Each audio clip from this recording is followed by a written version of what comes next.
the Titan post. So two people are like, you gotta watch the Titan post, the video, or read the thing.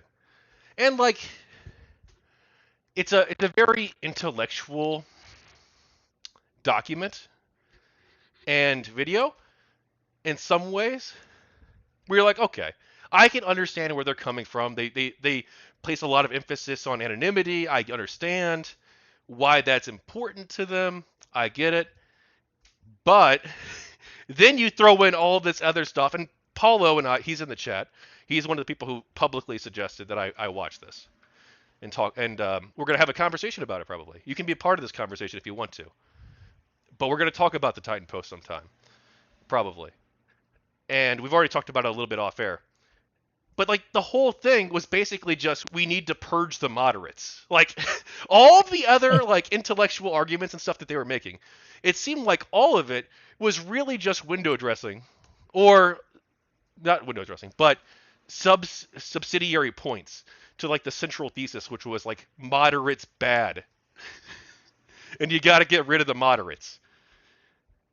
And like that, unfortunately, like that was GGRevolt too, and I think that is unfortunately what GGRevolt like really ultimately kind of was. Yeah.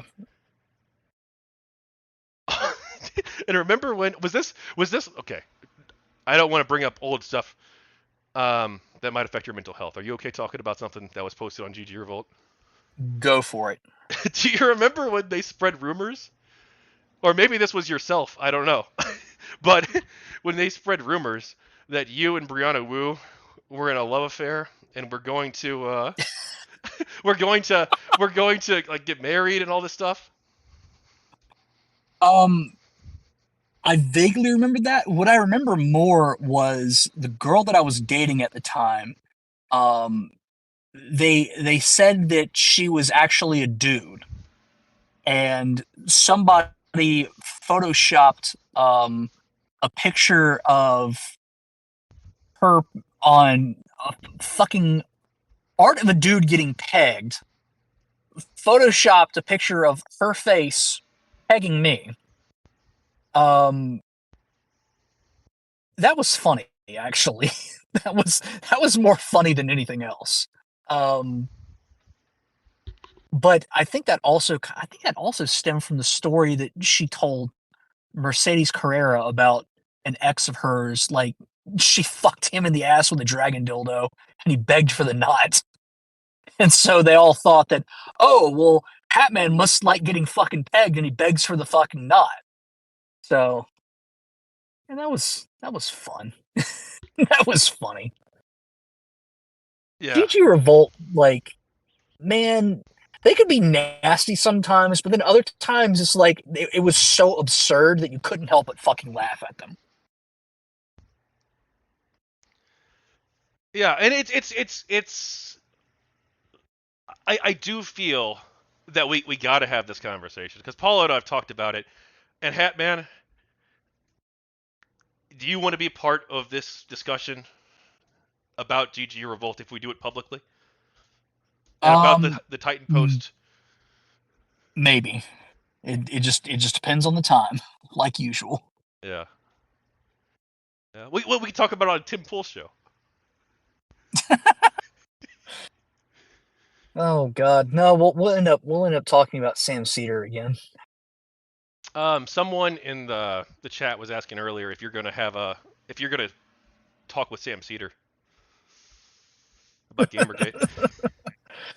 No, I'm too scared. Well, I understand. He's a scary guy, dude. He's so bad faith, you know. He actually is bad faith, I feel. Like as a streamer, like my public position and my private position are always the same. Like that's one thing that when I was in GamerGate, I was kind of a milk toast, you know, like moderate guy who didn't like ever try to rock the boat too much, except for like in the beginning I was like trying to keep everybody happy, be on everybody's good side, and then and then of course GGRevolt happened, and I'm like, nah, dude, I can't tolerate this shit in my community, in my midst. So I went to war with them, and you did too, and Acid Man, and pretty much everybody else. Like we weren't going to tolerate this shit because they were actual harassers, Acid Man dude. can tell you the war stories. Oh, he's going to. Acid Man, God, he had a whole damn file on him, like all of them. He's only doing text though. He's not going to do a voice interview, dude. Oh damn, I know, right? It would have been fucking amazing. damn. Oh my god. He should Oh. still do it. He should still do the voice. Oh, he's Well, I got to. know. I think he's been doxxed before, I'm pretty sure so I multiple think times. I'm also yeah. interviewing the I think. person who claims they doxed him, which like isn't like super Teridax. Oh I'm Jesus. interviewing Teridax. Oh God, fucking Teridax, you got him? Yeah, dude, he's on board with the program. Obviously, like Holy shit. he was not one of our people. But I'm interviewing him as a third-party troll. I think that's it. I wasn't going to.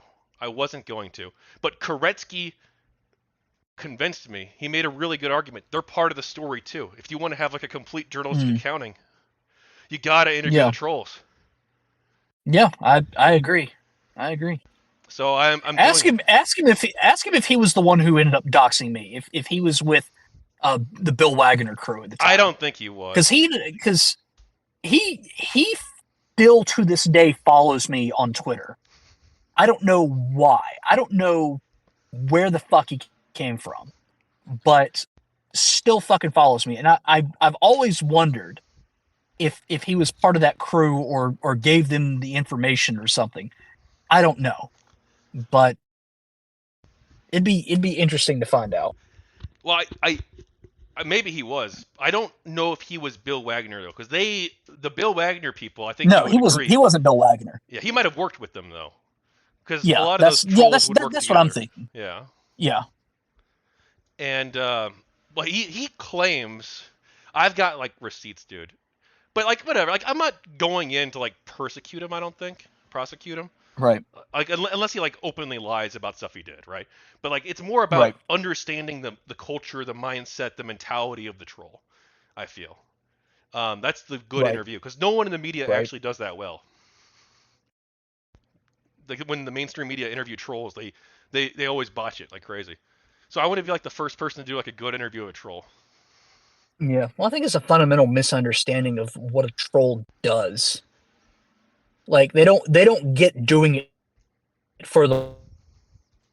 They fundamentally don't. Like you have to, or not really have to, but you at least had to be on the internet when doing it for the lulz was a thing.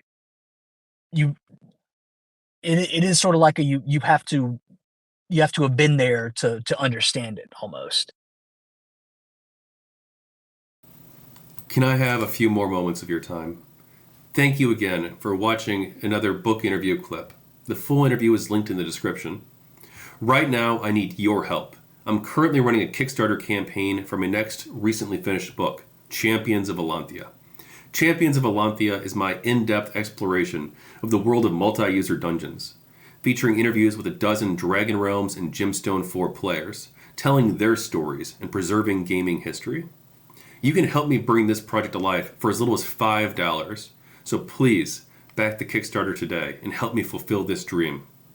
I'm also happy to report that the people of GamerGate, Volumes 1 and Volumes 2, are now available on Amazon in both Kindle and hardcover formats. Thank you again for your time.